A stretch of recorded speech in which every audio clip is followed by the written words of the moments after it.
It's me, Alex, from Royalty Software, and in this video I want to share my latest learnings on software development, and I think let's get right into it.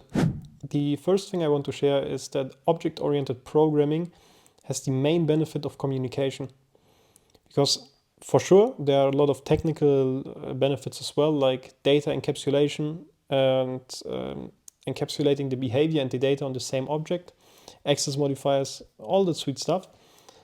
But the main benefit that I saw is that you can replicate the vocabulary that you are using when talking to a developer colleague inside your code base.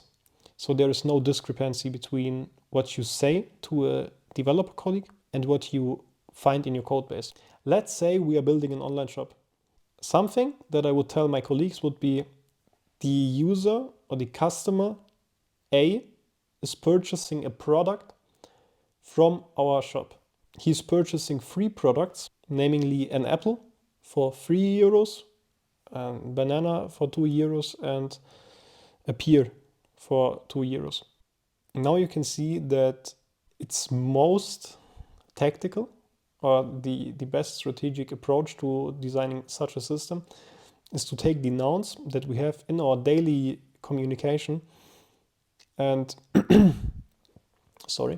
and make them visible inside our code base, so that the concepts that we have in real life and what we are communicating with can be found in the code base. That's really all there is. This leads me to step number 2, or learning number 2, which is tightly coupled to this one. Whenever developing a software module, you have to think about the domain. And you have to think about what is this problem and what is this domain exactly going to solve. A software module will never solve all the problems because you need some kind of model that you can work on.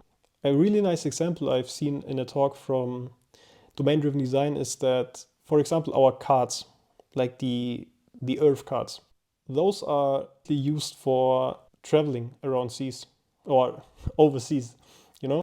The continent Africa, for example, is much smaller drawn on the map than it is actually in real life, because there is no good representation for the world card that fits all the needs.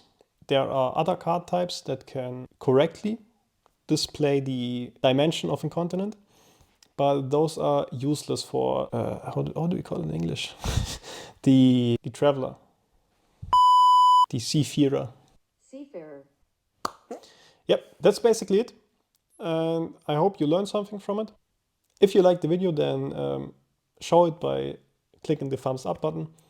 And yeah, until next time, bye.